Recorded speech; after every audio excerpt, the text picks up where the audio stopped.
교재가, 이번 학기 교재가 이제 두 교재가 있는데, 제가 이제 김현 집사님 얘기 듣고 처음에 막 웃었거든요. 아, 시어머니가 선물해 주신 책이면, 안 읽고 싶었을 수도 있겠다.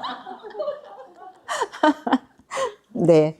근데 어쨌든, 결국은 읽으시게 하나님이 하시는 것 같은데 굉장히 좋은 책이에요. 제가, 지난 작년에 들으신 분들도 있겠지만 제가 주로 요즘은 좀 약간 인문학 책도 한 권씩 다뤘는데 이번에도 사실은 제가 관계를 읽는 시간이라는 되게 재밌고 좋은 책이에요. 이건 심리학 책인데 굉장히 재밌더라고요.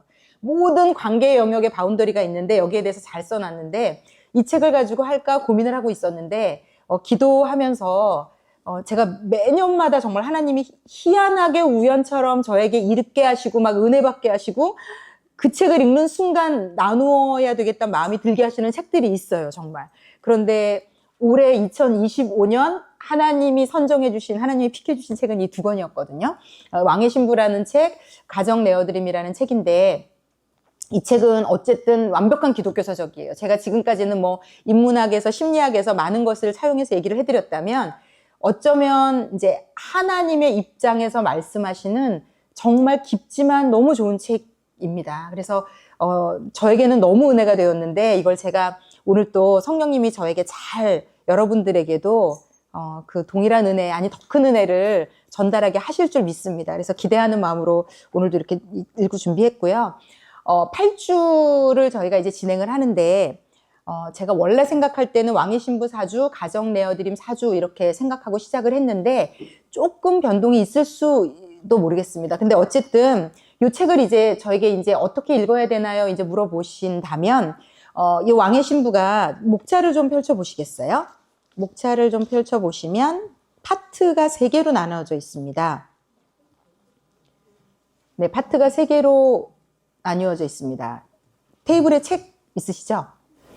네, 파트가 3개인데 목차에 보시면 첫 번째 파트는 딸, 아내, 그리고 여자에 대해서, 두 번째 파트는 두 킹덤, 이제 이건 제가 좀 설명을 해드리면서 뭐 이해하시면 될 것 같고, 파트 3은 왕의 신부라는 제목으로 되어 있는데요. 한 파트에 한 4과 3과 정도씩 되어 있어요. 이 한 챕터를 일주일에 한 3개 정도씩 읽으신다 생각하시고 읽으시고 따라오셔도 괜찮을 것 같아요. 조금 더 뭐 다 읽고 싶으신 분들은 읽으셔도 되고요. 그래도 좀 정해주면 읽는데 도움이 되겠다 싶으시면 한 3과 정도씩 읽어오시면 저가 이해하는 내용과 맞물리거나 아니면은 좀 이렇게 맞닥뜨려질 것 같습니다. 오늘은 여자에 대해서만 특별히 나눌 텐데 한 요 4과에 있는 것 중에 제가 좀 발췌해서, 그러니까 이렇게 순서대로 쭉 따라가지는 않을 것 같고요. 제가 이 책을 좀 나름 읽고 필요한 순서대로 좀 정리를 좀 해봐드리도록 하겠습니다. 그리고 이 가정 내어드림은 왕의 신부라는 책은 애슐리 박이라는 선교사님 지금 이스라엘에 계세요. 제가 이 책을 이분하고 제가 잘 아는데 이 책을 이번에 하기로 하면서 제가 너무 은혜를 받아서 카톡을 보냈거든요. 그래서 이스라엘에 계신데 이 책 제가 써주셔서 너무 감사하다고, 너무 은혜 받았다고, 이번 어머니 학교 때 한다고 했더니 너무 감사해 하시면서 하나님께서 하셨다고 막 이렇게 얘기해 주시더라고요. 그리고 이 가정 내어드림은 제가 선교사님 중에는 가장 좋아하는 분이신데 인도네시아에 계시는 이용규 선교사님이 쓰신 거예요. 남자분이 쓰신 책이에요. 그래서 이 책은 뭐 이렇게 소소하게 뭐 몇 살 연령대는 이렇게 키워라 이런 책이 아니에요. 그런데 굉장히 심오하면서도 아주 좋은 영적인 주제들이 있어서 제가 책을 고르고 보니 정말 재밌게도 이번에는 선교사님들이 쓰신 책이에요. 그래서 무언가 또 저희들에게 하나님이 하시고 싶은 얘기가 또 있지 않을까 기대하고 있고요. 자, 그러면 오늘은 왕의 신부를 가지고 좀 나눠보겠는데 네, 11쪽을 좀 다 펴시면 왕의 신부 책에 네, 11쪽 프롤로그가 나와 있습니다. 네, 제가 오늘 이렇게 뵈니까 작년에 저희 교회 다니시지 않는 분들 중에 작년에 뵀던 분들이 꽤 많이 오셔서 예, 너무 반갑습니다. 그리고 재밌게도 또 아까 선물 받으시는데 보니까 새로 오신 분들 하나님이 주시는 거 보고 그것도 좀 재밌다고 생각했고요. 어쨌든 저는 이 어머니 학교 간단히 소개해드리자면 어머니 학교 한 지금 10년 차 좀 넘어가고 있고요. 어머니 학교 처음 시작할 때 저희 남편이 이제 뇌졸중으로 쓰러지면서 하나님이 저를 사역 중에서도 가정사역으로 부르셨어요. 그래서 굉장히 거절을 하다가, 왜냐면 저는 매일매일 싸우는 엄마 아빠가 있는 이혼의 위기를 매일 맞닥뜨리는 집에서 컸기 때문에 가정에 대한 게 뭔지 전혀 모르고 컸어요. 그래서 그냥 나한테 잘해주는 남자 만나서 내가 하고 싶은 거 하면서 살면 되지 이렇게 생각했는데 하나님이 굳이 저를 여자, 아내, 엄마에 대해서 관심 없는 그냥 성공하는 사람이고 싶었어요. 성공하는 사람, 누구도 나를 무시할 수 없는 잘 나가는 커리어 우먼, 이거 완전 로망이었는데 그거 하나님이 다 때려치게 하시고 저를 아내, 엄마가 얼마나 중요한지 막 저를 꼼짝 못하게 하시고 막 계속 이걸 묵상하게 너무 도망가고 싶은데 근데 저희 아이가 초등학교 3학년 때 시작을 했는데 어머니 학교를 지금 이제 25이 됐어요. 근데 지금도 여전히 갈 길이 멀지만 엄마로서도 저희 아들을 봐도 이번에도 또 저도 은혜 받고 또 엄마로서 아내로서 여자로서 또 새롭게 저희 가정에서 또 잘 감당하고 싶습니다. 자, 11쪽 보시면 제가 요 처음 부분은 좀 같이 읽어도 좋겠다라는 생각이 들었어요. 이 책이 어떤 책인지가 좀 이 부분을 읽으면 좀 이해할 수 있거든요. 제가 읽어볼게요. 사람으로 태어났다. 한 해 두 해 성장하면서 인생의 꿈을 가지게 되었고 앞으로 살아갈 인생의 계획을 세웠다. 그런데 어느 순간 세상은 내가 여자임을 알려주며 이제 여자로서 어떻게 살아야 할지를 가르쳐주기 시작했다. 여자로 사는 것이 아직도 익숙하지 않은 내가 결혼을 하여 가정을 가지자 세상은 내가 아내라는 것을 알려주며 아내로서 감당해야 할 많은 것들이 있음을 보여주었다. 아내로서의 책임감을 감당하기 위해 나는 사람으로서 꿈꾸었던 것들 중 얼마를 포기해야 했다. 그리고 어느 순간 나는 또 하나의 다른 이름으로 불리는 나를 발견했다. 엄마. 생명을 위탁받은 그 이름으로 살아가기 위해 나는 이전의 모든 계획을 수정하지 않으면 안 되었다. 창세기 1장 27절 말씀은 다 함께 읽겠습니다. 하나님이 자기 형상 곧 하나님의 형상대로 사람을 창조하시되 남자와 여자를 창조하시고 이 세상에는 두 종류의 사람, 즉 남자와 여자가 있다. 그런데 그중 여자를 향한 기대가 시대를 따라 급격히 변화하고 있으며 그들이 감당해야 할 역할이 문화에 따라 많은 차이를 나타내고 있다. 여자인 나는 도대체 누구일까? 나는 여자로서 어떻게 살아야 할까? 이런 생각 해보신 적 있으세요? 근데 여러분, 저도 이번에 처음 생각을 맞닥뜨리게 됐는데 여자인 나로서는 별 생각 없이 살았던 것 같아요. 그런데 이 질문에 대답하지 않으면 이 질문이 다 연관이 있더라고요. 내가 아내로 사는 것, 엄마로 사는 것, 사람으로 사는데도 다 연관이 있어요. 그래서 저도 십몇 년 차 강의 중에 처음으로 여자라는 존재에 대해서 좀 생각해보고 나누는 시간이 될 것 같아요. 여자인 나는 도대체 누구일까? 나는 여자로서 어떻게 살아야 할까? 어느 누구에게도 속 시원한 대답을 듣지 못하여 혼돈과 갈등의 시간을 보내고 있을 때 신이 남자와 여자를 만드신 하나님의 대답이 들리기 시작했다. 하나님의 창조 역사에서 여자는 제일 마지막에 만들어졌다. 하나님은 그녀를 만드신 후 마감된 창조 역사를 매우 만족해 하셨다. 창세기 1장 31절도 다 함께 읽겠습니다. 하나님이 지으신 그 모든 것을 보시니 보시기에 심히 좋았더라. 자신의 갈비뼈에서 만들어진 여자를 보는 순간 아담의 입에서는 감탄사가 터져 나왔다. 이것도 다 함께 읽을게요. 아담이 이르되 이는 내 뼈 중에 뼈요 살 중에 살이라. 창조의 마지막에 만들어진 여자는 창조의 걸작품임에 틀림없다. 그리고 그 걸작품인 여자에게는 온 세상을 다스리시는 만왕의 왕이신 주님의 영광스러운 신부의 DNA가 있다. 하나님은 창조의 걸작품인 여자를 이제 왕의 신부로 초대하신다. 여기까지 읽을게요. 여기까지 함께 읽고 제가 좀 오늘 여자에 대해서 좀 생각해보는 여러 가지 내용들을 가지고 여자인 나에 대해서 오늘은 좀 존재론적으로 한번 생각해 봤으면 좋겠어요. 어쨌든 여기 이제 교회를 안 다니시는 분도 4분 계시거든요. 근데 어찌 되었건 이제 양해를 구합니다. 저는 이제 성경을 하나님의 말씀으로 진리로 믿고 있기 때문에 그것을 바탕으로 오늘의 이야기를 좀 전개시켜 나가려고 합니다. 성경에서 하나님이 이 온 세상 천지 만물을 만드시는 7일간의 시간에 걸쳐서, 물론 지금의 시간과 같다고 볼 수는 없어요. 지금의 24시간과 같다고 볼 수 없습니다. 왜냐하면 해와 달과 별이 만들어지기 전 장면도 나오기 때문에.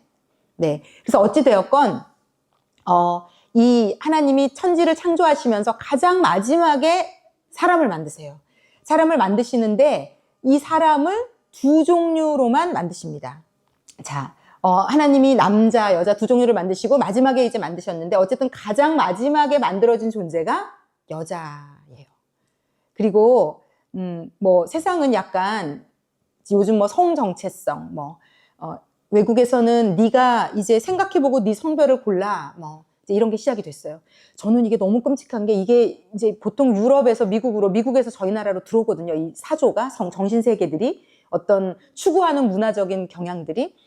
그래서 이제 뭐 유럽에서는 뭐 법적으로 동물하고, 제가 이거 뭐 10년 전에 법적으로 동물하고 섹스하는 거를 뭐 허락하고, 이게요, 인간이라는 존재가 되게 고매하기도 한데 되게 우습기도 한 게, 뭐 동물도 동물의 권리가 있지 않냐 막 이래가지고, 하여튼 말도 안 되는 법들을 막 동물을 위해서도 만들어 놓고 그래요.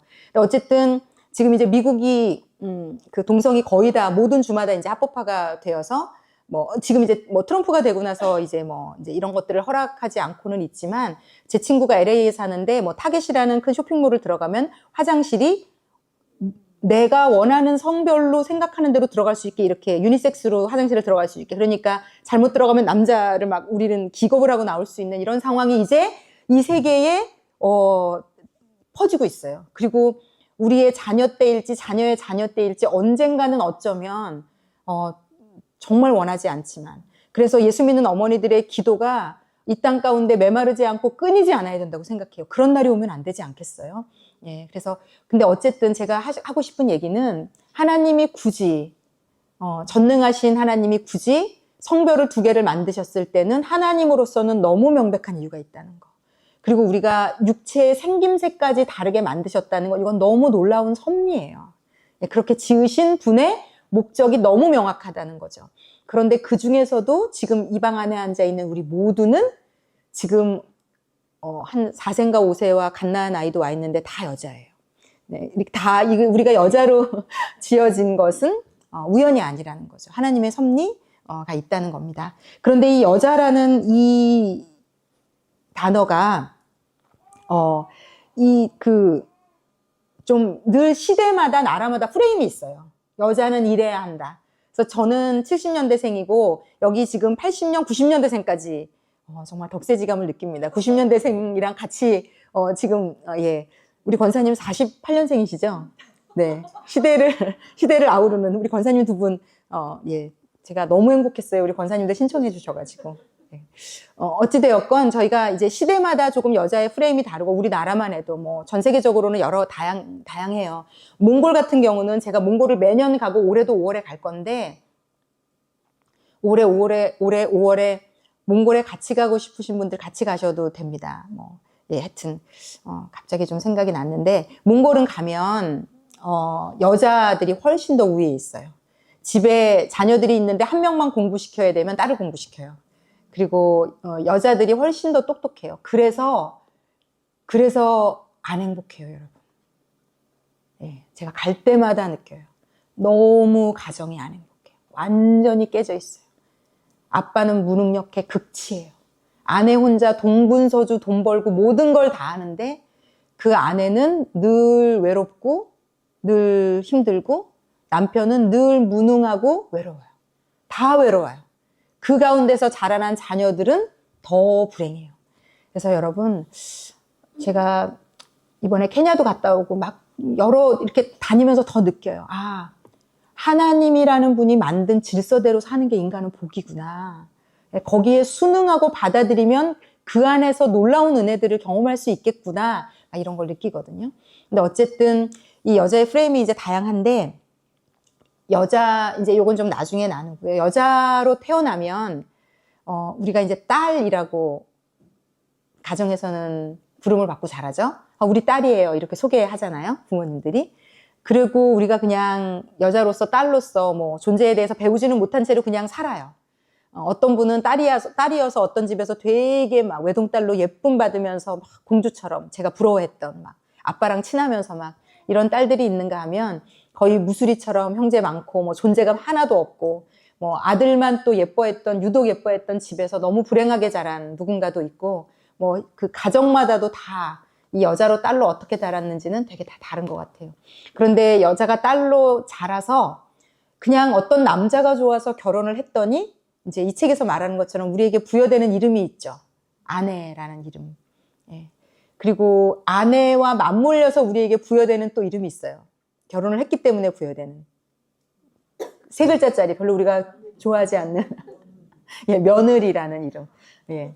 이게요, 사람이 근데 양심이 되게 이상하죠. 내가 며느리일 때 시어머니를 생각하는 것과 이제 저는 아들만 하나이기 때문에 어쨌든 저는 시어머니밖에 될 수 없거든요.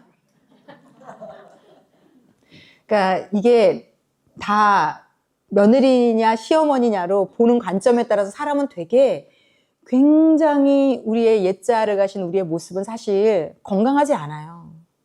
되게 뭐라 그럴까요? 공평하거나 아름답지 않아요. 시시각각으로 상황에 따라서 내 생각은 바뀝니다. 어쨌든 그리고 며느리 아내라는 이름이 주어졌는데 그러다가 이제 아이를 가지면 우리에게 또 새롭게 부여되는 이름이 있는데 그게 엄마라는 이름입니다. 근데 제가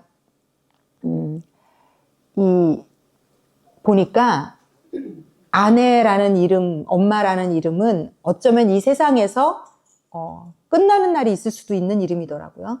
특히 제가 요즘 저희 교회에 이제 권사님들을 뵈면 남편분들이 먼저 소천하신 경우가 많아서 제가 이번에도 남편분이 한 분이 암으로 소천하셨는데 제가 기도해 드리는데 성령님의 감동에 의해서 기도를 해 드리는데 하나님이 그렇게 말씀하시더라고요. 하나님 이제 60 몇 년 동안의 아내로서의 주신 이름은 이제 마쳤습니다.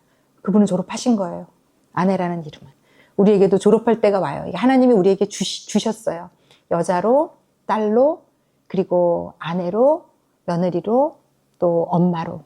예. 근데 이제 우리가 아마 별다른 일이 없는 이상 죽을 때까지 가지고 가는 이름 중에 하나가 엄마라는 이름일 것 같아요. 그래서 우리는 엄마로는 죽을 때까지 살아야 되거든요. 그래서 이제 이 사명이 또 저희에게 있어요. 그래서 제가 저희 올리브교회 다니시는 분들은 알지만 이 모든 이름에는 그 이름의 이유가 있어요. 하나님이 우리에게 그 이름으로 부르신, 하나님이 부르신 거예요.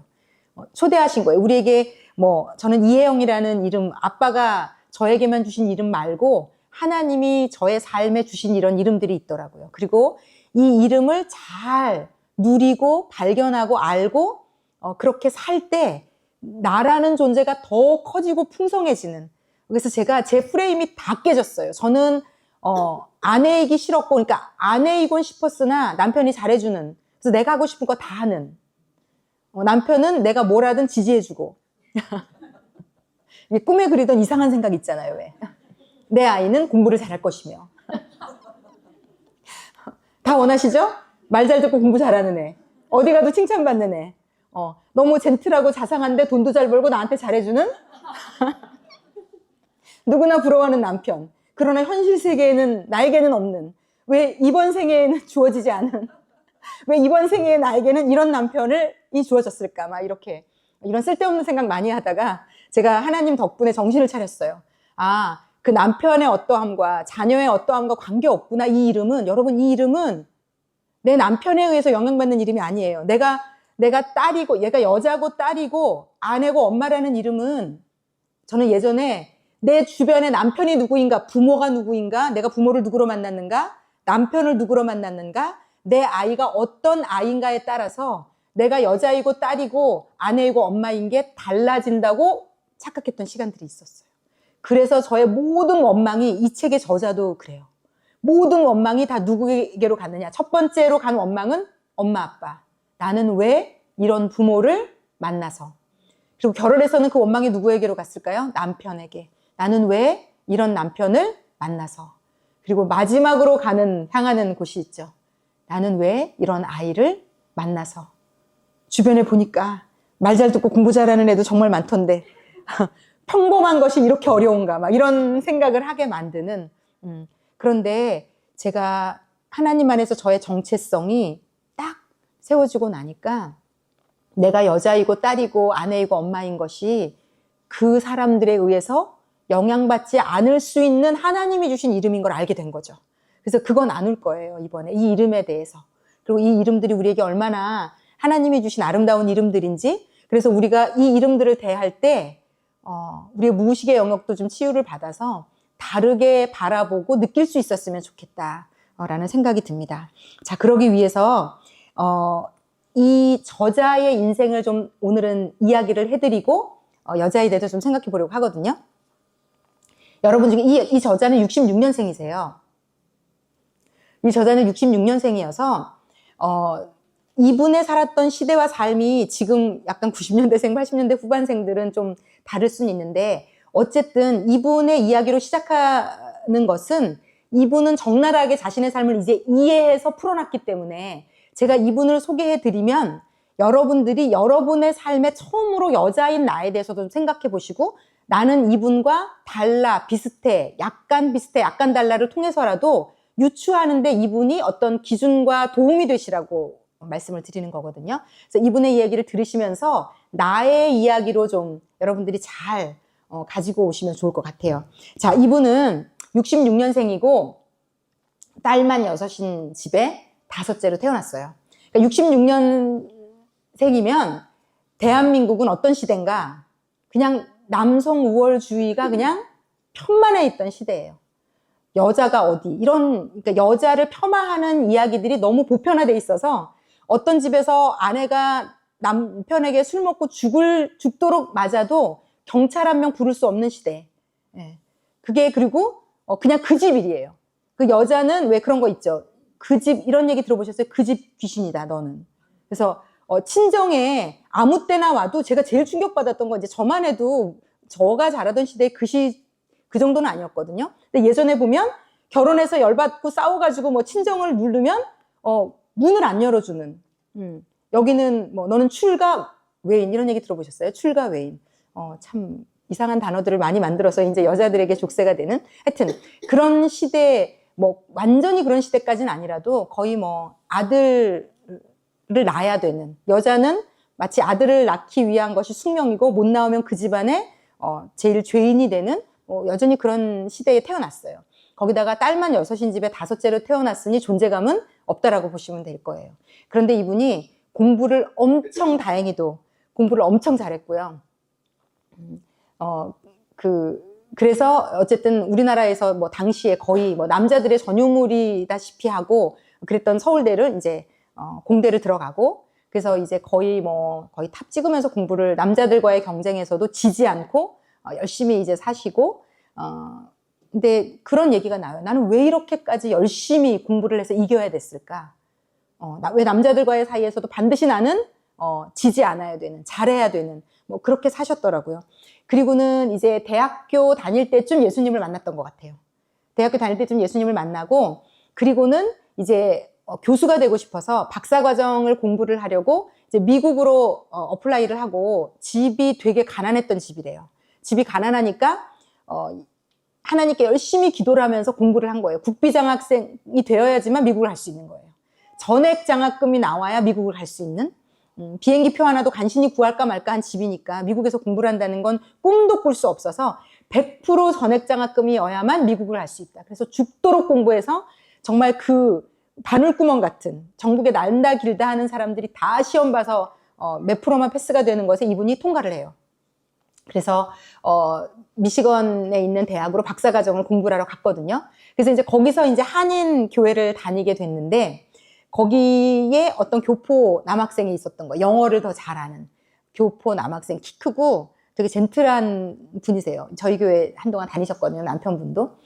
그런데 이제 이 남편이 굉장히 믿음이 좋은 사람이에요. 그런데 어느 날 이 그 목사님 부부가 지금 이제 남편 된 이 미국 교포 청년, 그러니까 신경정신과 의사이자 교수예요. 그때는 이제 공부를 하고 있었던, 졸업하고 나선가 그렇고요. 그래서 이제 그 남자를 소개시켜 줄 테니 만나봐라. 그래서 이제 둘이 공원에서 만난 거예요. 근데 제가 지금까지 결혼 에피소드 중에 가장 충격적이었어요. 그래서 그날 처음 만난 거예요. 공원에서 만났는데 1시간 정도 자기소개를 막 하고 자기 얘기를 막 하더니 저랑 결혼해달라고 저랑 결혼해 주십시오라고 얘기를 했는데, 이게 지금 미친 상황이잖아요. 약간 뭐 이해가 되지 않고 뭐 말도 안 되는 상황인데, 더 웃겼던 건 뭐냐면 이 애슐리 박이라는 이 여자분이 그 프로포즈를 받으면서 강력한 무언가 끌림을 느끼는 거예요. 이분이 평생 공부밖에 모르고 남자도 모르고 그렇게만 살아온 분이, 이 사람이 1시간 동안 자기에 대해서 설명하고 자기가 기도했는데 너다 막 이러면서 나랑 결혼해달라, 이런 말도 안 되는 프로포즈에 무언가의 강력한 이끌림에 의해서 예스라고 대답을 하는 거예요. 그날. 그래가지고 이분들이 결혼을 하게 돼요.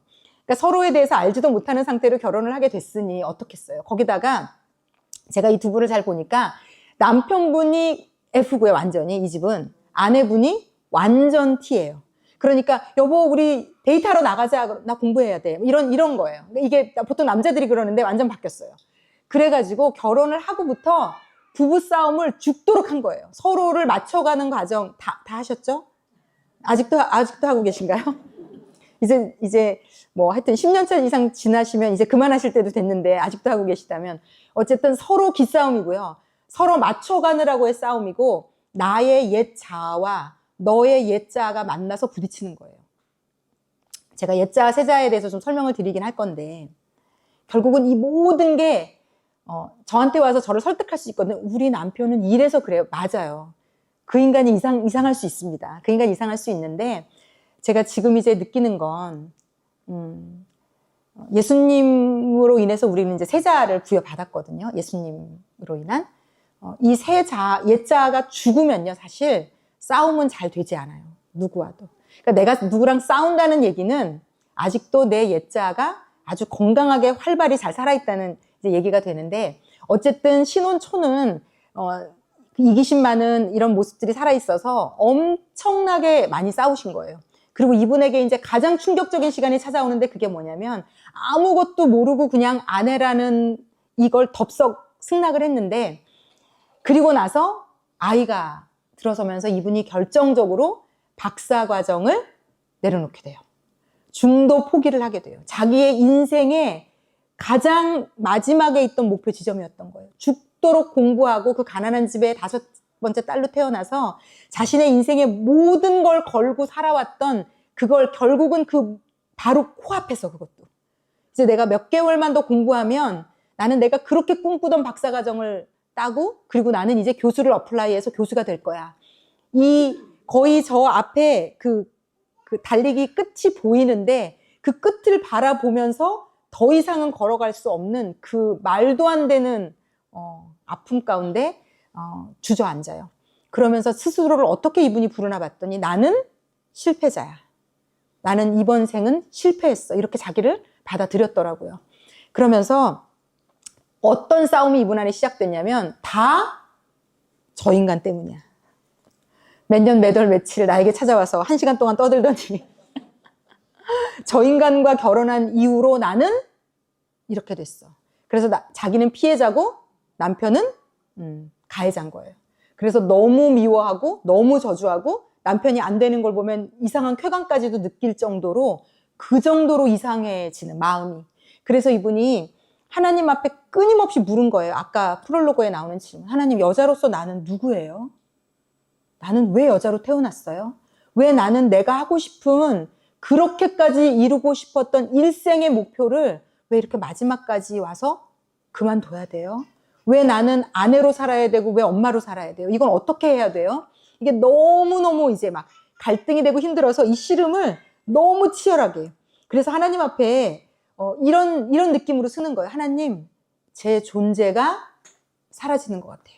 그 아무것도 할 수 없는 어린 아이랑, 여러분 지금도 그런 시간을 지내고 계시는 분들 계시지만, 태어나서부터 아이가 한 5, 6세 될 때까지 엄마를 그래도 좀 덜 찾는 시간이 되기까지 우리는 존재가 없어지는 느낌을 반드시 여자는 받아요. 남자들은 거의 목경험해보는, 그래서 막 억울하죠. 왜 나만 났어? 왜 너는 나만? 막 이런 생각이 본능적으로 우리에게 다 들어요. 왜 나만? 나는 10달 동안 얘 품고 있느라고 얼마나 고생을 했고 막 우리더러 떠들라고 하면 그 막 억울함을 끊임없이. 근데 제가 이 영적 하나님이 보시는 너무 아이러니 같은 얘기를 해드리면요, 여자는 하나님이 보실 때 가장 많이 깊어지고 넓어지고 사람이 되고 무언가를 배우는 시기가 아이러니하게도 그 아이를 키우면서 존재감도 없고, 특히 교회를 다니지만 예배도 제대로 못 드리고 내가 왜 사는지 아이의 모든 스케줄에 맞춰서 살아야 되고, 또 저는 특히 저희 엄마가 선생님이셨고 평생 저에게 여자도 능력 있으면 결혼 안 해도 되고 능력 있는 여자로 살아라가 저희 엄마가 저에게 끊임없이 세뇌하신 프레임이었기 때문에 저는 집에서 애나 보고 이렇게 생각했어요. 애나 보고 있기 싫었어요. 그래서 나가서 뭔가 나 자아를 더 성취하는, 내 만족을 느낄 수 있는 무언가를 해야 된다고 생각을 했기 때문에 제가 그 산후조리원에 있는 시간 내내 아침에 눈 뜨면 아이 시간대마다 아이 데려다 주면 젖 물리고, 그리고 유축기로 앉아가지고 짜고, 그거를 하루 종일 24시간 일주일 2주일 동안 매 시간 그렇게 모여 앉아가지고 다 퉁퉁 부어가지고 화장도 못하고 머리 질끈 다 묶고 머리도 못 감아가지고 거짓골로 앉아가지고 유축기 앞에 네, 그게 그렇게 근데 지금 생각해보면 그게 그렇게 억울할 일인가? 그게 그렇게 못할 일인가? 그건 나는 절대로 저렇게 살면 안 될 일인가? 뭐 이런 생각을 지금은 조금 다시 해보는데 그때는 너무 힘들었어요. 그러고 있는 나를 바라보는 것 자체가. 어쨌든 이분도 하나님 앞에 그래서 치열하게 자신의 존재가 사라지는 것 같으니까 내가 살아있는 목적이 뭡니까? 내 인생은 지금 어디로 가고 있냐고 너무 고통스럽게 하나님께도, 예수를 믿고도 이게 해결이 안 돼서 끊임없이 하나님께 물어봤다고 얘기를 해요. 자, 우리가 여자로 이해하기 전에 먼저 한 가지를 좀 제가 오늘 짚고 다시 또 여자로 넘어가고 싶은 게 뭐냐면요, 여러분, 우리 안에는 아까도 말씀드렸지만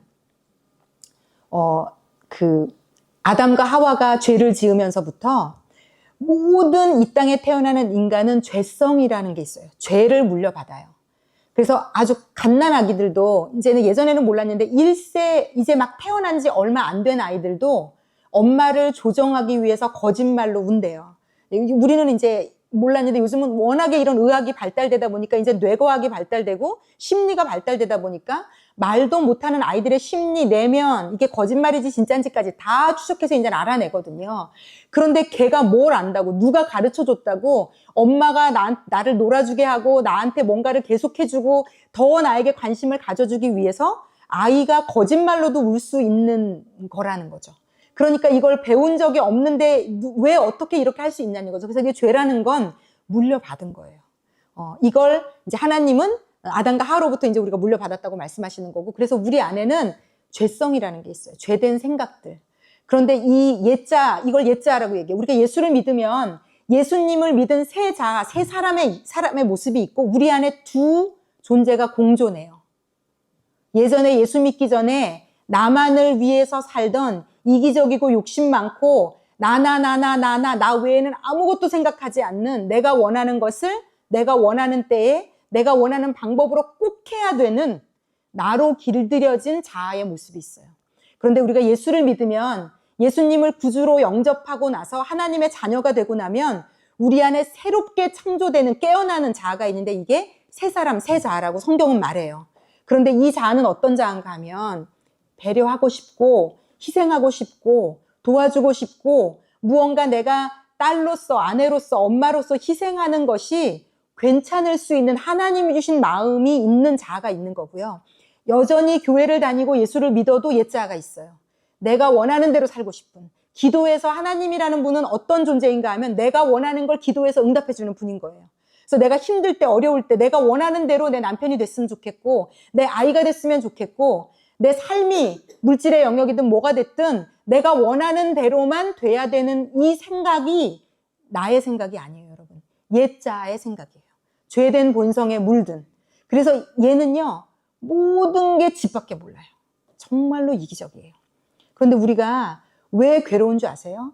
저를 비롯해서 이 방에 있는 우리 모두가 괴로울 때 보면 그 옛자가 충족되지 않을 때 그 왜 애가 막 떼굴떼굴 부르면서 땡깡 피우는 거 있죠. 내가 원하는 걸 해달라고 막 소리 지르면서 막 울고 불고 막 엄마 뭐 동네방네 막 엄마 창피해서 주영이 안 해 막 어떻게 해도 막 달래지지 않는 막 사줄 때까지 막 그 앞에서 막 자빠지고 자지러지고 엎어지고 하는 그 생떼쟁이의 모습이 우리 안에도 다 있어요. 내가 원하는 거 하고 싶어서. 그래서 그 옛자의 모습으로는요, 여러분, 어떤 남편을 만나도 만족 없어요. 우리가 왜 그런 생각 하잖아요. 되게 막 그 부러워 보이는 남편의 상을 가진 아내들을 보잖아요. 나도 저런 사람 만났으면 좋았을걸. 네, 여러분, 모를 일이에요. 그 인간이 내 남편이 되면 또 어떻게 될지 모를 일이에요. 이건 다 합의거든요. 모를 일이에요, 여러분, 진짜로. 우리의 옛자가 이렇게 살아있는 한 어떤 남편을 만나도 내가 만족이 없고요. 어떤 자녀를 만나도 만족이 없을 수 있어요.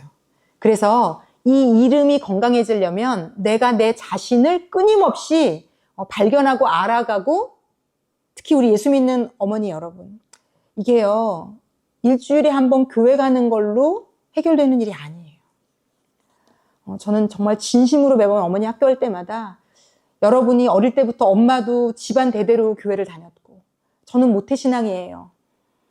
그래서 일주일에 한 번 교회를 안 가는 것이 부자연스러운, 뭐 학교 가고 학원 뭐 어디 가듯이 너무 당연히 일요일에는 교회를 어디 여행을 가더라도 찍고 가야 되는, 어디 뭐 여행을 가서도 교회를 찾아서라도 뭔가 안 하면, 온라인으로라도 안 하면 부담이 되는 이런 삶의 방식까지만 되어 있는 분들, 굉장히 불행한 신앙생활을 하고 계시는 거예요. 하나님이라는 분은 굉장히 실제 하시는 분이어서 우리 삶의 구석구석 우리와 함께 하시기를 원하시는 분인데, 여러분, 옛자의 특성은 뭔가 하면, 이 옛자의 특성은 하나님 제가 부를 때 오세요. 사춘기 되면 애들이 엄마 지가 필요할 때만 부르잖아요. 자, 지금 나이가 어리신 자녀를 가지신 여러분 아직은 모르는데요. 이제 걔네들 안에도 옛자가 있거든요. 근데 이 옛자가 아주 극도로 샘솟는 때가 사춘기예요. 물론 이 중에서 제가 알고 있는 제 후배 집사님은 아직도 엄마가 야단치면 사춘기인데도 뭐 수련회도 가고 합디다마는 뭐 흔한 일은 아니에요. 흔한 일은 아닌데, 어쨌든 이 사춘기 때 아이들이 이기심과 이 옛자가 폭발해서 거의 문 탁 닫고 들어가서 잠그고, 자기가 원하지 않을 때 들어오는 거 허락하지 않고, 자기가 필요할 때, 용돈 필요할 때, 어디 가야 될 때, 엄마의 도움이 필요할 때, 맛있는 거 먹어야 될 때, 이런 카테고리가 있어요. 지가 필요할 때.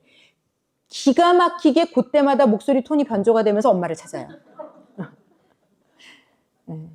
근데 여러분, 우리의 옛자는 지금 우리가 보는 요 생떼쟁이 2-3살 배기부터 사춘기까지 이 옛자의 모습이 우리 안에도 여전히 다 있어요. 한번 곰곰이 생각해 보세요. 그런데 얘네들이 인격의 옷을 입고 등장하기 시작하는 거죠. 이제 2-3살 때는 아무도 보이지 않고 생떼를 져서 창피하고 한다면, 나이가 들수록 요걸 좀 점잖은 프레임을 입고 교묘하고 다른 더 지독한 방식으로 자기가 원하는 걸 드러내기 시작하죠. 근데 이걸 우리가 하나님께도 그렇게 해요. 하나님, 제가 부를 때까지 가만히 계시고, 제가 부를 때, 필요할 때, SOS 칠 때 나타나서 요거 해결해주고 또 가시면 돼요. 또 계속 계시는 것도 원하지 않아요. 왜냐면 우리 옛자만 살아있고 신앙생활을 하면 하나님하고 같이 있는 게 부자연스러워요. 여러분, 어색한 사람하고 같이 계속 있는 거 너무 힘들잖아요. 하나님하고 어색한 거예요. 이 옛자는 하나님이 어색해요. 필요할 때만 원해요. 그래서, 근데 저는 정말로 많은 대한민국의 교회 다니는 분들이 이런 식으로 신앙생활 한다고 알고 있어요. 그냥 옛자의 모습으로 교회만 다녀주는 거예요. 왜냐하면 벌 받을 것도 같고 문제도 생길 것 같고, 그런데 이런 식으로 교회를 다니시면서 신앙생활을 하시면 실제적인 하나님 아버지가 주시는 놀라운 은혜랄지 공급이랄지, 이 세상 사람들은 경험할 수 없는 놀라운 어떤 이런 거랄지 절대로 못 만나요. 그래서 먼저 이 프레임의 점검을 끊임없이 하셔야 돼요. 내가 지금 옛자의 모습으로, 내가 왜 이렇게 돈이 벌고 싶지? 내가 왜 이렇게 성공하고 싶지? 내가 왜 이렇게 내 아이가 공부를 잘해야 되지? 왜 이렇게 내 아이가 뭐만 조금 안 되면 이렇게 낙심하고 좌절하지? 왜 나는 내가 정해놓은 목표를 꼭 이뤄야 되지? 왜 나는 내 감정 상하면 안 되지? 조금이라도 내 감정이 상하면 미친 듯이 막 어쩔 줄 몰라 하는, 막 남편이랑도 그렇고 아이랑도 그렇고, 이 옛자로만 살면 네, 너무 불행해요. 교회 다니는데 너무 불행해요. 너무 외로워요. 교회는 다니는데 저 사람은 왜 울지? 저 사람은 왜 행복해 보이지? 저 사람은 왜 괜찮지? 맨날 구경만 해요. 그리고 나는 계속 지치고 외롭고 좌절하고 낙심하고 교회 생활 하면서도. 예, 그래서 이건 제가 정답을 내려드릴게요. 내 안에 옛 자아와 새 자아가 있는데 옛 자아만 엄청나게 살아서 나를 이끌고 가서 하나도 안 행복한 거. 이렇게 살 수 있어요. 예수 믿고 교회 다녀도. 예수 믿은 지 20년 차. 장로라도 권사라도 목사라도 옛 자아만 살아있으면 하나도 행복은 못 누리고 은혜도 못 누리고 좋은 건 아무것도 없는데 그냥 교회만 다니는. 그래서 더 강팍한, 이렇게 다닐 수 있고요.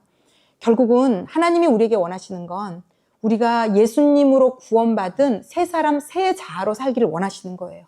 근데 여러분, 이 새 자아는 영적인 공급 없이 성장할 수가 없어요. 이 새 자아도 밥을 먹어야 될 거 아니에요. 건강해질 수가 있어야 될 거 아니에요. 그래서 예배를 드리는 거예요. 예배를 드리면 그래도 내 삶이 좀 나아지겠지가 아니에요. 예배를 드리면 이 새 자아가 살아나기 시작해요. 그래서 예배를 진심으로 드리는 것을 훈련하고 연습하셔야 돼요. 하나님께 소원하셔야 돼요. 이게 안 되면 누군가에게 중보기도를 부탁하셔야 돼요.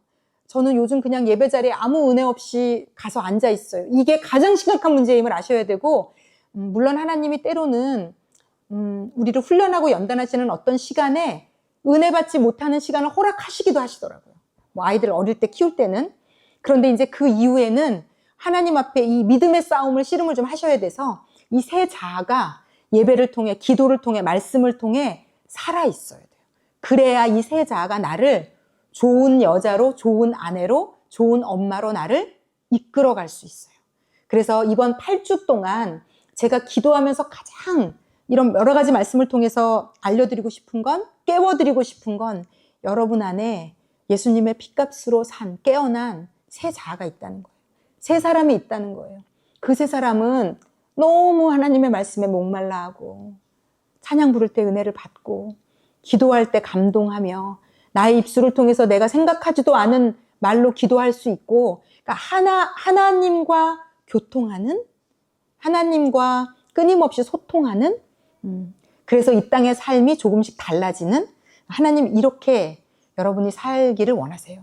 그런데 어쨌든 이 애슐리 박이라는 분도 예수를 믿었지만, 미국까지 가서 예수 믿는 남편을 만났지만 둘 다 옛 자아가 살아서 치열하게 싸우고 치열하게 고민하고 이 박사과정을 중도에서 못한 게 천추의 한이 되고 너무 자신이 한심스럽고 어디를 가면 쭈뼛쭈뼛하게 되는, 주눅이 들고 누군가 앞에서도 당당하지 않은, 이게 이럴 일까지 가면 안 되는데 그럴 일이 이분의 삶에 됐던 거예요.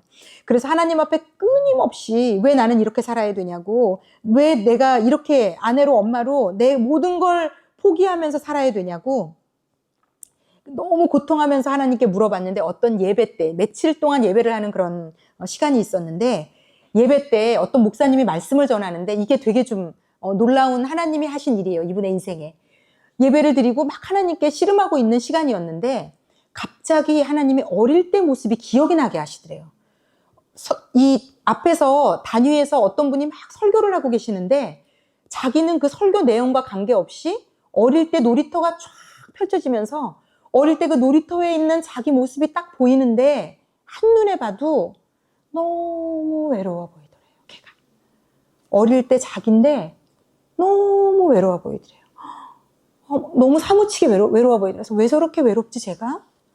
그런데 계속 그 이후로도 그 외로운 아이가 계속 생각이 나면서 너무 마음이 아프더래요. 그러면서 그 아이가 계속 장면들이 떠올리면서 어느 장면까지 이르렀냐 하면 본인의 인간적으로는 떠올릴 수 없는, 갑자기 어떤 기억처럼 장면이 딱 보여지는데 그러니까 태어난 지 얼마 안 된 자기가 보이더래요. 태어난 지 얼마 안 돼서 완전히 아이 똘똘 이렇게 싸놓잖아요. 강보에 꽁꽁 아이를 묶어가지고 싸가지고 방 구석에 딱 걔가 이렇게 놓여 있더래요. 똘똘 쌓여가지고. 그런데 자기 아빠랑 6살 된 언니가 이렇게 내려다보고 있는 장면이 보이더래요.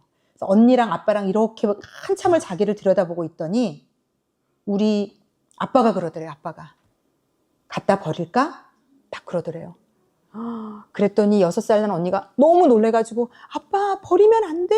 그래서 막 언니가 막 말리는 그 장면이 확 기억이 나면서 막 이제 터진 거죠. 그러면서 이분이 그날 너무 아파가지고 그 예배가 딱 끝내고 막 기도실로 찾아 들어가서 펑펑 울면서 기도하는 가운데 알게 된 거예요. 내가 이렇게 미친 듯이 공부했던 이유가 이거구나. 그러니까 이 아버지가 여러분 한번 이 아버지 입장을 그때 한번 생각을 해보세요. 그때는 아들을 안 낳으면 안 되는 시대에 그런데 집은 가난해요. 그런데 첫째 딸을 낳고 실망했고 그래 둘째 딸을 낳으면 되지. 그때까지만 해도 둘째 딸을 낳고 실망을 하고 셋째 딸을 낳고 실망을 하고 넷째 딸을 낳고 또 좌절을 하고 무려 6년이 흘렀대요. 6년이 흘러서 임신을 하고 6년째 자기가 태어난 거예요.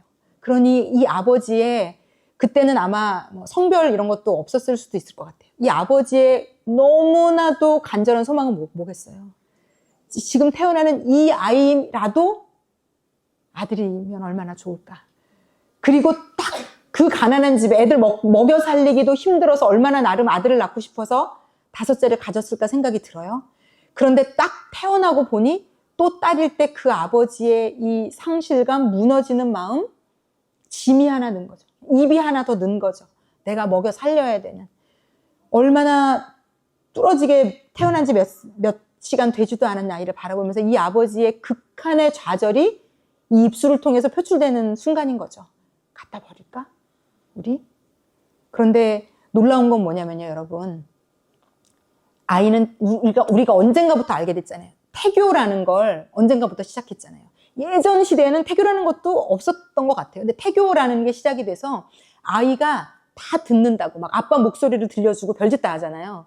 이 안에서 다 듣는데 그런 얘기 하지 마, 뭐 그런 단어 쓰지 마, 막 난리를 쳐가며 그래 놓고 태어나면 막 지가 별의별 말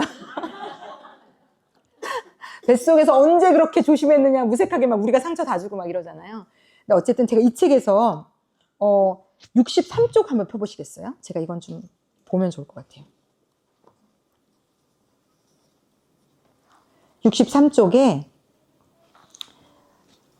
62쪽 맨 밑에서 하나, 둘, 셋, 넷, 다섯. 이분이 지금 이 기도를 하고 알게 될 때가 40살 때인가 봐요. 자, 그런데 강보에 쌓인 아기의 마음은 그 장면을 바라보는 40살의 내가 느끼는 감정과 달랐다. 이제 태어난 지 3, 4시간 된 그 아기가 다 듣고 있는 거예요. 아기는 눈을 감고 자는 듯 했으나 아버지와 언니가 주고받는 말을 모두 듣고 있었다. 강보에 쌓여 눈을 감고 있는 아기가 두려움에 떨며 울고 있었다. 그리고 이런 생각을 하는 거죠. 무섭다. 앞으로 내가 살아갈 이 세상은 정말 무서운 곳이구나. 갖다 버릴까를 제일 처음 들었으니까. 이 세상에서 내가 믿을 사람이 없어. 나를 낳은 아버지조차도 나를 보호해주지 않아. 한참을 그렇게 두려움에 떨며 울더니 아기는 한 가지 중대한 결정을 한다. 나는 이 세상에서 최고가 될 거야. 그래서 어느 누구도 나의 가치에 대해 감히 뭐라 말하지 못하게 할 거야. 그리고는 앞으로 살게 될 사회가 중요하게 여기는 것 중에 하나인 학업에서 최고가 되고야 말겠다는 결심을 한다. 나는 이제야 조금 이해되기 시작했다. 내가 왜 그토록 공부에 몰두했는지를. 그래서 이분이 정해놓은 그 박사과정을 따는 것과 교수는 이 목표의 마지막 지점인 거예요. 그런데 그게 무너져서 자기가 왜 이러는지도 모르고 하나님 앞에 내가 여자로 왜 태어났는지, 나는 왜 사는지, 나는 뭐 때문에 살아야 되는지를 씨름하고 있는데 하나님이 그 답을 알려주시려고 그 어릴 때의 이분의 모습을 보여주신 거예요. 그래서 이분에게 알게 하신 거예요. 아, 이게 건강한 나의 목표가 아니었구나. 내 옛자에서 오는, 상처에서 오는, 무의식의 영역에 있는 내 그 태어난 지 3, 4살밖에 안 된 아이가 들었던 그 음성이 빚어낸 목표였던 거예요. 그 목표를 향해서 제대로 관계도 맺지 않고 사람으로서 모든 걸 포기해가면서 오직 공부. 나는 공부로 성공해서 아무도 나를 무시하지 않게 하겠다. 아무도 나를 보호하지 않아도 내가 나 스스로를 보호할 수 있는 사람이 되겠다. 그런데 제가 이 책을 읽고 생각해 보게 됐어요. 우리도 다 무언가 있어요. 우리도 다 여자로서 이 땅에 태어났을 때 우리도 무언가 느끼고 이랬던 것들이 있는 것 같아요. 여기 제가 한 부분을 더, 그러면서 이분이 여자에 대한 프레임까지 그 시대적인 것과 맞물려서 완전히 이미지가 만신창이가 되거든요. 이것도 좀 같이 좀 보면 우리가 나를 여자로 어떻게 생각하는지를 찾는 데 좀 도움이 될 건데요. 83쪽을 좀 한번 보시겠어요? 83쪽. 그러니까 이 83쪽에는 어떤 예화가 나오냐면요. 이제 이분이 어떤 기독교 전 세계에서 예수 믿는 사람들이 이스라엘에 모이는 어떤 되게 큰 집회에 참석을 해요. 그런데 이제 그때 전 세계에서 다 모였기 때문에 다 자기네 나라 말을 하잖아요. 근데 이제 한국에서 온 분들 중에 한 분이 앞에 나와서 무언가를 하라는 요청을 이제 그 사회보는 목사님이 얘기를 했는데, 그 목사님이 초청하기 전에 이미 자기 마음에 한국 사람도 좀 초청해주면 좋겠다라는 마음이 딱 있었는데 딱 초청을 한 거예요. 그러면 자기가 딱 일어나서 나가면 되는데 본인이 안 해요. 왜냐면 순간 어떤 생각이 들었냐면, 이런 건 여자보다 남자가 대표로 나가면 더 좋겠다. 그 찰나의 순간에도 한국을 대표하는 사람으로 저 앞에 서는 게 여자인 나보다 이 중에 남자분이 나가면 더 좋겠다라고 생각을 했고, 굳이 그 남자분을 찾느라고 그 시간을 놓쳐요. 그래가지고 그 시간을 결국은 활용을 못하게 돼요. 그러면서 이분이 너무 자괴감에 빠지거든요. 빨리 나갔어야 되는데 왜 내가 지금 이걸 하느라고 못 나갔을까? 그러면서 쓴 글이에요. 그러면서 이분이 여자에 대해 자기가 가지고 있던 이미지를 처음으로 한번 생각해 보게 되는 장면이에요. 자, 83쪽에 위에서부터 둘레, 여섯, 일곱 줄, 여덟째 줄에 보면 이렇게 돼 있어요.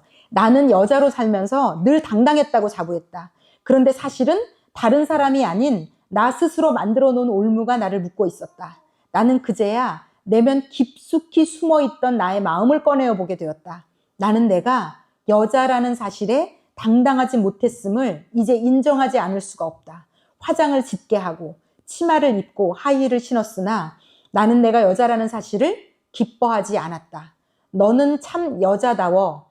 나를 칭찬하는 말일 텐데도 나는 이 칭찬이 모욕으로 들렸다. 나한테 여자답다는 온갖 열등하고 부정적인 의미들의 총집합이었던 것이다. 그 다음 페이지요. 자기 감정 하나 다스리지 못하는군. 이게 이분이 가지고 있는 여자의 이미지예요. 감정을 못 다스리는 사람, 논리도 없이 횡설수설 수다만 떨잖아. 논리는 없는데 말만 많은 존재, 일도 제대로 못하고 무능력해. 집에서 밥하고 애보는 것 말고는 어디 변변히 쓸 데가 있겠어. 나는 내가 여자답지 않다는 것을 증명해 보이려고 애썼던 모양이다. 그래서 남자보다 더 능력 있다는 것을 과시하려고 공과대학을 간 모양이다. 이게 다 여기에 연결돼 있다는 거죠. 감정에 치우치지 않는다는 것을 보여주기 위해 마음 놓고 기뻐하거나 슬퍼하지도 못한 모양이다. 집안에만 파묻혀 사는 가정주부가 되지 않으려고 그렇게도 애를 썼나 보다. 나는 여자가 열등하다고 생각하지 않았다. 여자가 더 능력 있다는 걸 보여주겠다고 별렀다. 그런데 능력 있고 없고의 판단은 항상 남자다움이 기준이었다. 이게 무의식에 이미 세뇌되어 있는 상황이었던 거예요. 내가 여자라는 사실을 인식하는 순간 나는 이제 앞에 나가는 것을 머뭇거리고 주저했다. 사람들의 눈치를 살피고 그들의 동의를 구하고 싶어 했다. 나의 이런 비겁함은 때론 배려로, 때론 겸손으로 가장되었다. 변명할 수 없이 드러나버린 나의 진짜 모습에 마음이 무너져 내리는 것 같았다. 여기까지 읽을게요. 그러니까 여러분, 우리 안에도, 여러분은 여러분을 여자로 어떻게 생각하세요? 제가 이 책을 읽고 공부를 하면서 쭉 저의 인생을 한번 복기를 해봤어요. 저도 이제 제가 70년생이니까 저희 때도 남자가 당연히 선호됐던 시대고요. 그치만 저는 딸만 저희 집이 둘이었기 때문에 아빠가 엄격하고 무섭기는 했지만 딸이라는 존재를 무시한다든지 뭐 아들을 막 바라는 티를 막 낸다든지 이러시지는 않았어요. 그래서 그런 건 집에서는 잘 많이 몰랐던 것 같아요. 그런데 또 모르죠. 왜냐면 저희 엄마가 딸만 여섯인 집에서 셋째거든요.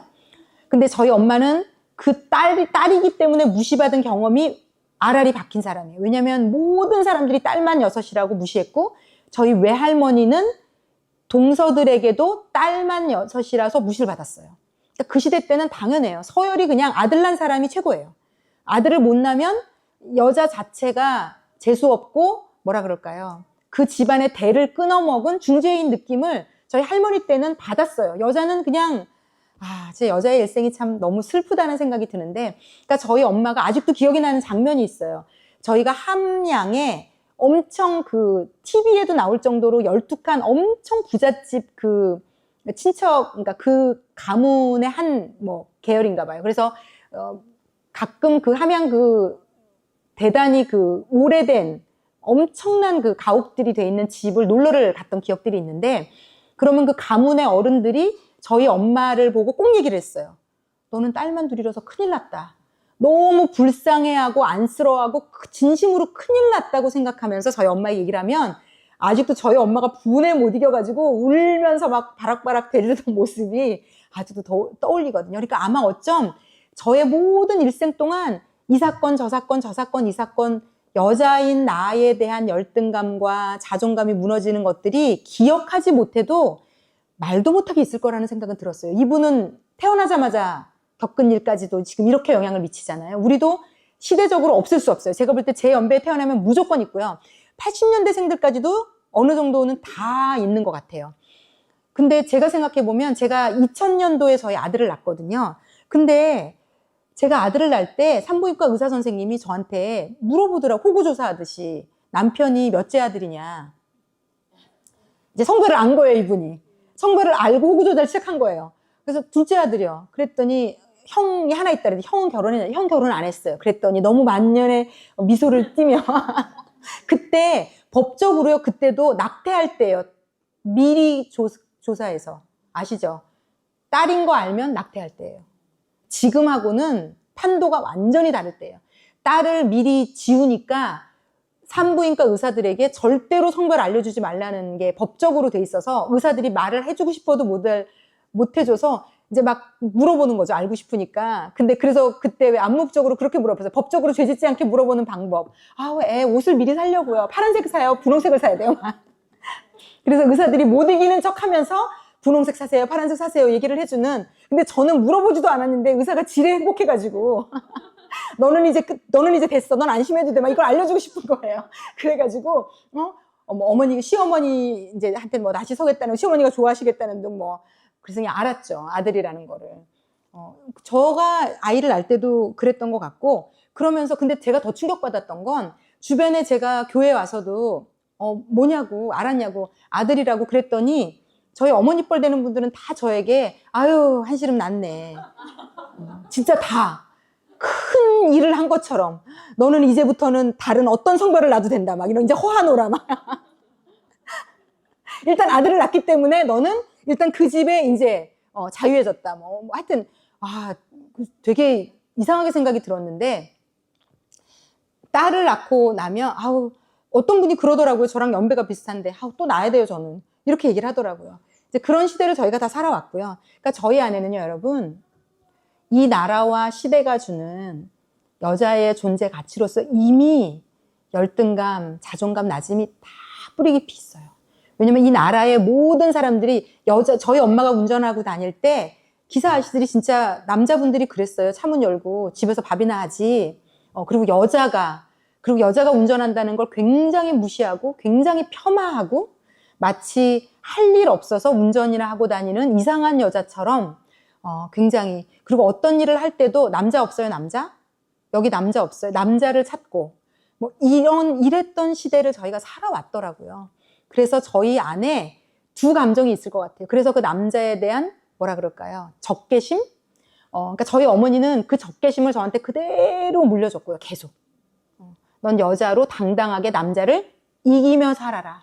그래서 제가 그랬잖아요. 미국 가서 쓸데없는 술자리에서 그게 뭐라고 그거를 이겨보겠다고 남자애들을. 그러니까 지금 생각해보면 정말 그러니까 이게 이 뿌리 깊은 다 거기서 올라온 거예요. 제가 뭘 알겠어요. 뭘 안다고 남자애들을 이기려고 막 화장실 가가지고 막 두들겨 가면서 지면 안 돼, 지면 안 돼, 막 하면서 막. 근데 이게 그런 영역에서만 살아있으면 괜찮은데 이게 부부 사이에서도 때로 자녀를 키우면서도 이게 다 모든 우리의 여자의 자리, 아내의 자리, 엄마의 자리에 다 스며들어서 무언가를 할 수 있다는 거죠. 긍정적이든 부정적이든 뭐 반대로 행하든 그렇게 행하든 다 영향을 미쳐 가고 있다는 거고요. 그리고 또 제가 생각이 들었는데 어떤 분이 저희 교회에 오셨을 때 저를 위해서 기도를 해주셨는데 저한테 그렇게 얘기를 해주셨어요. 저에게 여자 사역자라는 것에 대한 아픔이나 상처가 있다는 거예요. 그래서 제가 이제 어머니를 학교를 한 뒤부터는 늘 이렇게 좀 존중을 많이 과하게 좀 받는 편이어서 그런 생각을 해본 적이 없는데 에이 잘못 알고 계셨네. 그랬는데 제가 이번에 공부를 하면서 알게 됐어요. 아니었더라고요. 제가 이 어머니 학교 초반과 그 이전을 생각해 보면 여자 사역자에 대한 무시가 있어요. 이 기독교계 안에도. 여자 사역자에 대한 무시. 여자는 사역자를 내도 조용히 뒤에서 좀 조용히 숨죽여서 허드렛 일 내지는 남자들이 못하는 일, 안 하는 일을 뒤치다꺼리하는 존재로 사역자들도 다 살아왔고요. 그리고 제가 장례식장에 처음 목사 가운을 입고 갔을 때 그 눈빛들이 아직도 선해요. 여자야? 이런 느낌. 그러니까 그러니까 제가 그걸 다 느끼고 그걸 털어내느라고 엄청 애를 썼는데 제 무의식이 그걸 기억하고 싶지 않으니까 잊어먹었지만 사실은 그렇지 않은 거의 눈빛은 여자 목사 말고 없어 이런 느낌. 그래서 제가 한동안 장례가 터졌다 그러면 장례식장 가는 게 좀 무서웠던 시간이 있었어요. 내가 가면 거기 계신 분들이 힘들어하지 않나? 그 성도는 괜찮을지 모르지만 그 온 가족들이 힘들어하면 어떡하지? 그 유교적인 또 색채를 가진 분들이 뭐 옛날에 그런 거 있지 않았어? 여자가 제일 첫 손님으로 들어오면 재수없게 여자가 막 이런 시대를 거쳐서 이제 저희가 뭐 지금은 많이 달라졌지만 지금은 완전히 좀 달라진 것 같긴 하지만 얼마 뭐 전까지만 해도 그래서 우리 지금 이 방 안에 있는 모든 분들에게는 잘 모르겠어요. 그나마 집에서 부모님들이 그런 거 없이 키우셨으면 정말 다행인지 모르겠지만 어쨌든 우리 안에 혹시 나에게 나는 여자로서 나를 어떻게 받아들이고 있나 그러면서 이분이 알게 됐잖아요. 내가 왜 이렇게 박사의 교수의 목을 맸는지 내가 왜 이렇게까지도 거기 그 자체가 내 존재감이라고 생각했는지 그래서 이제 제가 다음 주에는 우리의 존재감의 근원이 어디서 오는지에 대해서 좀 영적으로도 또 여러 가지로 좀 생각해 보려고 하는데 어찌되었건 이분이 그러면서 하나님이 이분에게 어떻게 족쇄를 풀어주시냐면 나사로 사건을 가지고 이분의 영적인 그 꽁꽁 여자로서 묶여있는 열등감, 자존감 낮은 그래서 저도 제가 20대 때 저를 생각해 보면 여자로서 되게 안 좋은 프레임이 저한테 있었던 것 같아요. 여자는 예뻐야 되고 여자는 날씬해야 되고 여러분 이 세상이요 이런 걸로 우리를 끊임없이 나를 비하하게 만들고 나의 존재감을 쪼그라들게 만들고 주눅들게 만들고 얼굴, 피부, 키, 몸매 그리고 그런 얘기 많이 들었어요. 저 어릴 때부터도 여자는 조신해야 되고 너무 크게 웃어도 조용히 시키고 부모님들이 그리고 왜 되게 청순하고 가련하면서 남자가 안 도와주면 안 되고 왜 그 되게 순종적이고 수능적이고 조신조신하게 조용조용 나긋나긋하게 얘기하고 막 웃을 때 입 가리고 웃고 막 이제 이런 여성상을 추앙하고 추대하고 비춰주고 적극적으로 선생님들부터 부모님들도 모든 사람들이 여자는 이래야 되는 프레임을 만들어줬던 제가 한 장면이 딱 떠올랐어요. 어릴 때 제가 저희 반에 남자애들이 되게 좋아하는 아직도 기억에 너무 예쁘장하게 생겼는데 정말 조용조용한 여자애가 하나 있었어요. 공부도 잘하는데 예쁘고 너무 조신하고 머리를 딱 예쁘게 옷도 깔끔하게 입고 앉아가지고 되게 이렇게 수줍어하면서 이렇게 입 가리고 얘기도 하고 쉽게 말하면 저랑은 정반대의 성향을 가진 근데 그 어린아이의 눈에 모든 사람이 걔를 예뻐하는 게 느껴진 것 같아요. 그러면서 제가 그 다음 학년이 바뀌었는데 제가 자기소개를 할 때 지금 생각해보면 너무 입을 키고 부끄러운데 언제부터 그랬다고 입을 가리고 얘기를 하고 그러니까 우리는요 본능적으로 사람들이 좋아해주는 내가 되고 싶은 거예요. 관심 받고 싶고 칭찬받고 싶고 사람들이 좋아하는 모습의 여자이고 싶은 거예요. 그래서 막 TV에 막 되게 섹시해 보이고 예쁜 여자의 모습이 나오면 제가 예전에 입었던 옷들 지금 생각하면 어떻게 그런 거 입고 다녔지? 무슨 마음으로 입었지? 막 이런 생각이 들 정도로. 근데 그게 다 이 세상에 우리에게 준 프레임들이에요.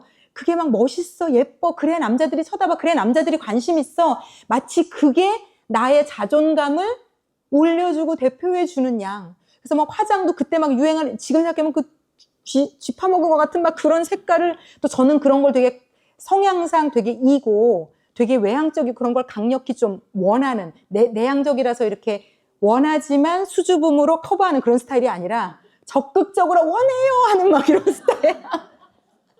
지금 그러니까 제가 저 같은 스타일을 너무 싫어하는 거예요. 누군가가 너무 밝고 너무 막 티를 내면 저 사람하고는. 그래서 제가 그랬잖아요. 저 닮은 딸을 낳을까 봐 제가 아이를 낳을 용기가 안 났다고. 저 같은 인간을 또 볼 자신이 없는 거예요. 지나온 나를 감당하기도 내가 지금 쉽지 않은데. 근데 막 제가 미국에서도 보면 미국에 유학 온 여자애들이 별로 없었고 제가 또 어린 나이에 유학을 갔고 저희 이제 그 조지아 주립대 거기는 대학원생들이 많았으니까 그냥 고등학교 졸업하고 왔다는 이유만으로 엄청나게 제가 관심을 많이 받았거든요. 그러면 더 예뻐 보이려고 관심 있어 보이려고 진짜 너무 내가 왜 사는지, 뭐 때문에 사는지, 하나님이 나를 여자로 만드신 아는 건 아무것도 없고 그냥 부모님 사랑을 못 받고 자라서 그냥 원하는 건 이 내면 밑바닥부터 누구라도 나를 관심을 가져라, 누구라도 좋아해라, 인기 있는 거, 인정받는 거, 많은 사람들이 관심 갖는 거 목말라서 미치던 시간이었거든요, 완전히.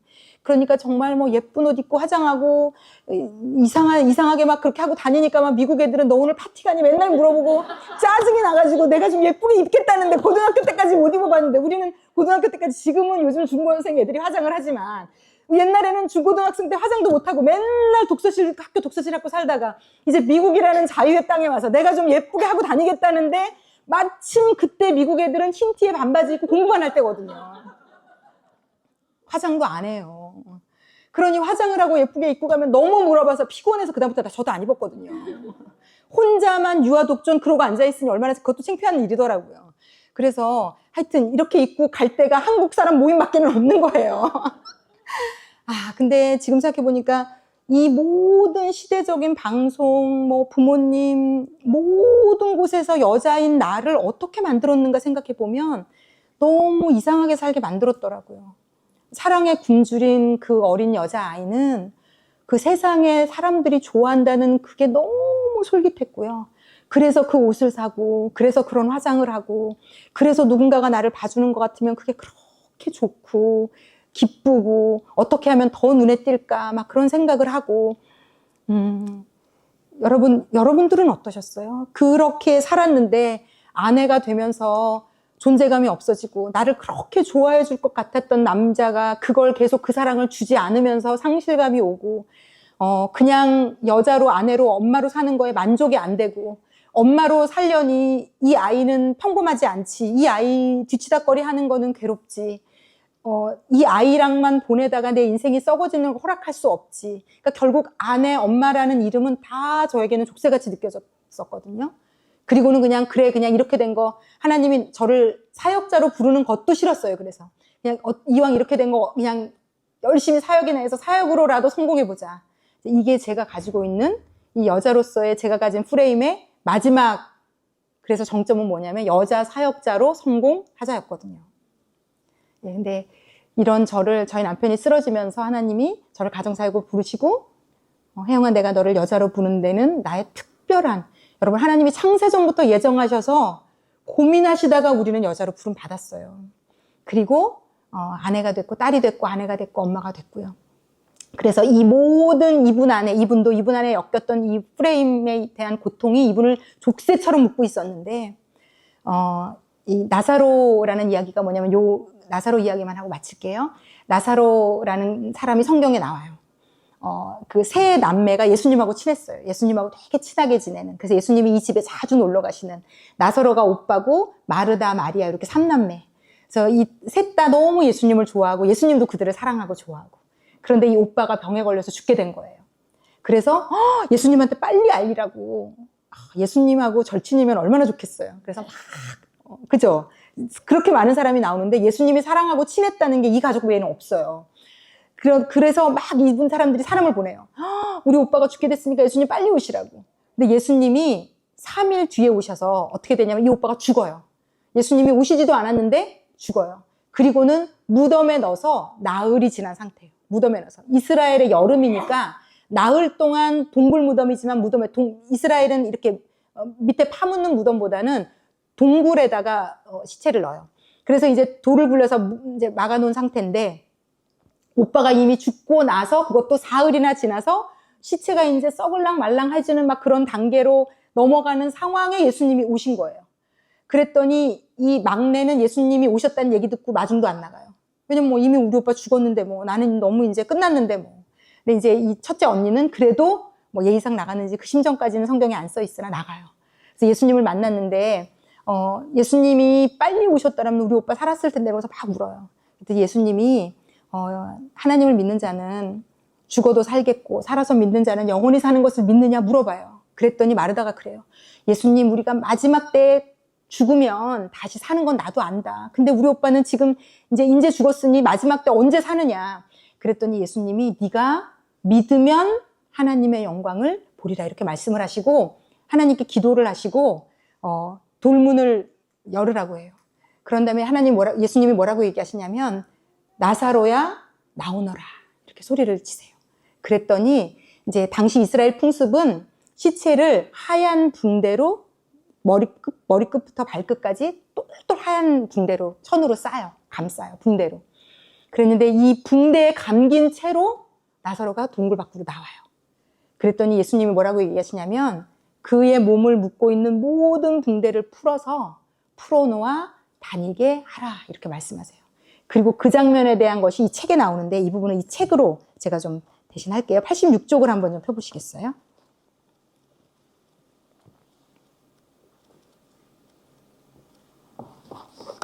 (86쪽) 네. 자, 86쪽에 자, 요한복음 11장 14절에서 15절 말씀 제가 읽어볼게요. 이에 예수께서 밝히 이르시되 나사로가 죽었느니라. 내가 거기 있지 아니한 것을 너희를 위하여 기뻐하노니 이는 너희로 믿게 하려 함이라. 그러나 그에게로 가자 하시니 이제 죽었다는 거 알고 예수님이 이 말씀을 하시고 오세요. 예수님의 무덤에 앉아서 우리는 그의 친구 나사로의 죽음을 묵상했다. 나사로가 병들었다는 소식을 들었으나 당장 가서 고쳐주는 대신 이틀을 더 유하셨다. 나사로의 집에 도착했을 때는 이미 그가 무덤에 있은 지 나흘이나 지난 뒤였다. 더 일찍 오셨더라면, 아직 살아있을 때 오셨더라면 사람들은 안타까워했지만 시간을 정하신 분은 주님이셨다. 너무 일찍도 그리고 너무 늦지도 않은 정확한 시간에 주님이 나사로를 찾아오셨다. 그날 저녁 기도회 이후 오늘 이 시간이 되기까지 얼마나 마음을 졸이며 기다렸던가. 이제 이분이 되게 간절하게 하나님 앞에 이제 자신에 대해서 묻고 있었을 때예요. 그 모든 시간들이 하나님의 주권 안에 있었음을 비로소 깨달았다. 주님이 오시지 않는 동안 나사로가 무덤에서 썩어간 것처럼 나 또한 썩어가고 있었다. 나의 소망이 썩어가고 있었다. 나의 능력으로 주님을 잘 섬길 수 있다는 자신감이 썩어가고 있었다. 그리고 나를 묶고 있는 세상의 관습이 썩어가고 있었다. 세상이 가르쳐준 지혜가 썩어가고 있었다. 그리고 여자로서 너는 이렇게 살아야 되고 너는 이런 존재야 라고 가르쳐준 모든 것들이 썩어가고 있었다는 거죠. 지금 이 순간 내가 할 수 있는 것이라고는 아무것도 없었다. 주님께 속하지 않은 것들이 죽는데 많은 시간이 필요했던 모양이다. 주님의 은혜가 없으면 아무런 소망이 없다고 부르짖는 지금 이 순간 나는 죽어 썩은 냄새가 풍기는 나사로의 무덤 앞에 서신 주님을 바라보고 있다. 우리 다 함께 짧은 고백 같이 해볼게요. 나사로야 나오라. 그 순간 그 목소리는 나를 향해 외치시는 주님의 음성이었다. 이제 무덤에서 나오라. 아, 얼마나 기다리던 주님의 음성이던가. 이제 다 끝났다고 절망하는 내게 비로소 주님은 굳게 다무신 입을 열어 큰 소리로 외치신다. 주님이 명령한 이 한마디로 모든 상황이 변했다. 가족과 동네 사람들이 감격의 함성을 지르고 집안의 공기는 죽음의 냄새가 아닌 생명의 향기로 가득하며 슬픔의 눈물은 어느새 기쁨과 감사의 눈물로 변했다. 주님의 이 한마디 명령으로 모든 것이 달라졌다. 아, 이 자유함. 나는 예수님이 묻히신 동산 무덤에서 죽은 나사로를 생각하며 비로소 자유함의 향기가 무엇인지 맛보고 있었다. 그동안 내가 가지고 있던 여자에 대한 편견이 무덤에서 죽어갔다. 여자답다 라는 말에 내가 붙여놓은 온갖 열등한 해석들을 무덤에 남겨놓고 나왔다. 이렇게 편견들이 죽자 내가 여자로 창조되었다는 사실에 자유함이 찾아오기 시작했다. 그것은 죽은 자가 누리는 자유함이었다. 여기까지 읽을게요. 우리가 지금까지 여자이기 때문에 가지고 있는 것들이 있어요. 없을 수가 없어요. 그런데 하나님이 오늘은 이 말씀들을 통해서 여자이기 때문에 내가 가지고 있던 소극적이었을 수도 있고 나는 여기까지만 하면 돼. 여자는 이만큼만 해도 돼. 일 수도 있고요. 아니면은 그 남자들을 이겨먹기 위해서 왜 여자는 이래야 돼. 그 반감으로 더 성공해야 되고 더 활달해야 되고 더 잘 나가야 되고 더 씩씩해야 되고 이 양 그 어딘가에 우리의 자아 정체성이 숨어 있을 수 있습니다. 그런데 우리가 건강하고 좋은 아내, 엄마가 되기 이전에 먼저 이 여자라는 프레임 안에 갇혀 있는 우리의 이분은 지금 그 족쇄가 풀렸잖아요. 하나님이 그 무덤 안에 나사로의 그 무덤 안에 그 모든 이분이 가지고 있던 여자다움에 대한 열등감, 그 좋지 않은 모든 마음들이 다 죽어진 것처럼 그리고 지금도 우리는 그 여자다움에 대한 이미지를 건강하지 않게 가지고 있을 수 있어요. 그래서 나는 그 기준에 미치지 못하니까 나는 열등한 여자야. 나는 뭐 이제 끝났지 뭐 애나 보다가 이러다가 죽겠지 뭐 약간 이런 그 프레임에 비춰서 나를 지금도 판단하고 평가하고 그래서 기죽어야 되고 그래서 남편에게 원망이 올라오고 자녀를 볼 때마다 너 때문에 내가 내 인생을 다 너한테 주느라고 나는 이렇게밖에 살 수 없었어 라고 나중에라도 그것 때문에 막 아니면은 아이에게 내 인생을